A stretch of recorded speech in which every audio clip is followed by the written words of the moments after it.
Shalom, haleluya.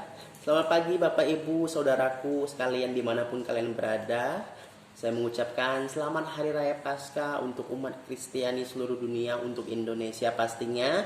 Nah, di momen Paskah kita tahu semua tentang sejarah Yesus disalibkan. Tapi saya mau kasih tahu dulu, tidak ada kebangkitan kalau tidak ada kematian. Ya, itu sejarahnya Yesus. Lalu, di momen Paskah ini saya mengajak kita semua untuk mengenang kembali, mengingat kembali 2000 tahun yang lalu Tuhan menyerahkan hidupnya. Disalib, dicambuk, dicaci maki, dipasang pakai mahkota duri di kepalanya, bahkan dipaku, yang lebih sadisnya dipaku, dicambuk, bahkan dia memikul salib. Nah, itu karena apa?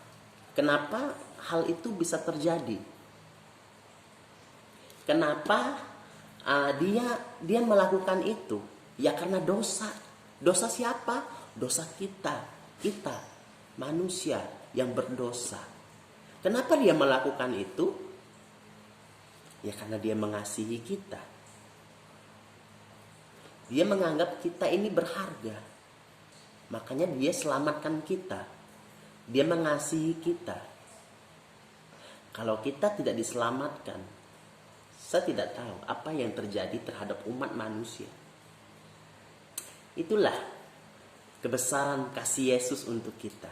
Kita yang menanggung dosa, kita yang berbuat, kita yang melakukan semua perbuatan jahat, kekejian. Tapi bukan kita yang menanggung. Seharusnya itu tidak adil.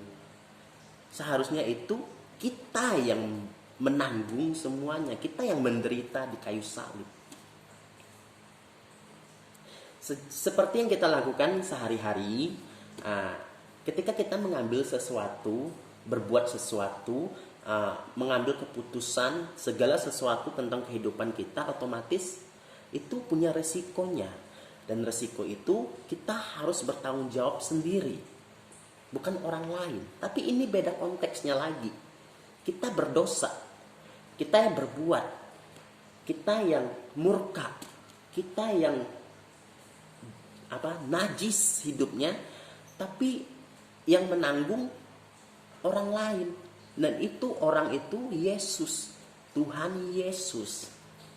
Sekali lagi, kenapa dia melakukan itu? Karena dia mengasihi kita. Karena dia menganggap kita berharga. Kita anaknya yang dia cintai, yang dia kasihi. Tidak bisa kita pungkiri itu, bahwa kasih Yesus sangat begitu besar. Di dalam Yohanes 3 ayat yang ke-16. Karena begitu besar kasih Allah akan dunia ini, sehingga dia mengaruniakan anaknya yang tunggal, agar setiap kita yang percaya kepadanya tidak binasa, melainkan hidup yang kekal. Itu maksud dan tujuan Tuhan Yesus mengorbankan kehidupannya, mengorbankan dirinya di kayu salib. Tujuannya apa? Yaitu dalam Yohanes 3 ayat 16 tadi sudah jelas sekali, karena dia mengasihi kita. Tidak ada manusia di dunia ini berani mengorbankan dirinya untuk kesalahan orang lain. Tidak ada. Untuk dosa orang lain. Tidak ada. Tapi kalau dengan Yesus, manusia berdosa. Karena dikala itu manusia yang tidak berdosa itu hanya Yesus. Karena dia 100% Tuhan, 100% manusia. Dia mewujudkan hidupnya. Nah, kalau diceritakan silsilah kehidupan Yesus itu panjang. Dari kisah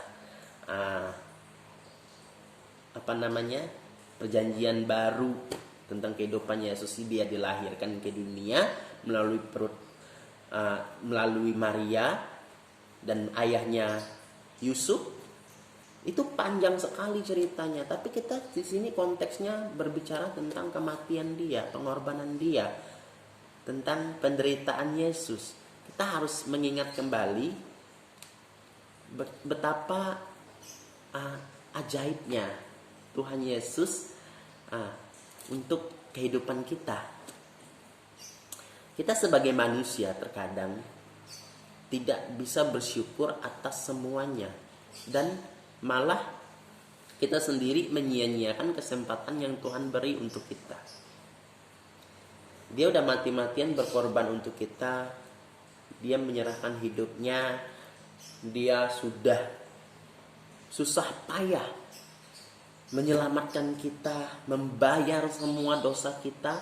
Tapi kita sendiri sebagai umatnya, sebagai hambanya, hanya sekedar melayani dia, kita masih bersungut-sungut, bahkan mengabaikan. Banyak yang pilih-pilih di gereja, pelayanan ini, pelayanan itu. Saya tidak terbiasa dengan pelayanan ini, saya udah terbiasa dengan pelayanan ini. Itu manusia. Padahal Tuhan tidak pernah menuntut kita untuk sempurna melakukan pelayanan itu. Tapi hati kita yang harus disempurnakan. Tuhan tidak pernah menuntut suaramu harus wow, suaramu harus dahsyat, merdu, powerful. Tuhan tidak pernah menuntut itu semua.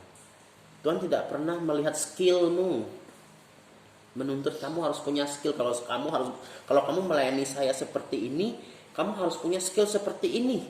Tuhan tidak pernah. Itu hanya untuk di perusahaan. Tapi kalau untuk Tuhan, kamu hanya punya hati. Kamu hanya berikan hatimu dengan sungguh-sungguh. Itu saja. Ingat di dalam Yohanes 3 ayat 16 tadi sudah jelas semuanya. Jadi lakukan hidupmu untuk Tuhan. Kalau kamu ingin berbuat sesuatu, kalau kamu ingin berbuat, Tuhan ingin berbuat untukmu, ingin memberkatimu, ingin melakukan segala sesuatu terjadi atas hidupmu, lakukan dulu untuk Tuhan, baru Tuhan bekerja untukmu. Hanya itu renungan saya hari ini. Kiranya Tuhan Yesus memberkati kita semua, dimanapun teman-teman berada, dimanapun Bapak Ibu berada. Tuhan Yesus selalu memberkati. Tuhan Yesus menjaga, memelihara, berikan kebahagiaan, sukacita, damai sejahtera atas hidup kalian. Saya pamit undur diri. Shalom.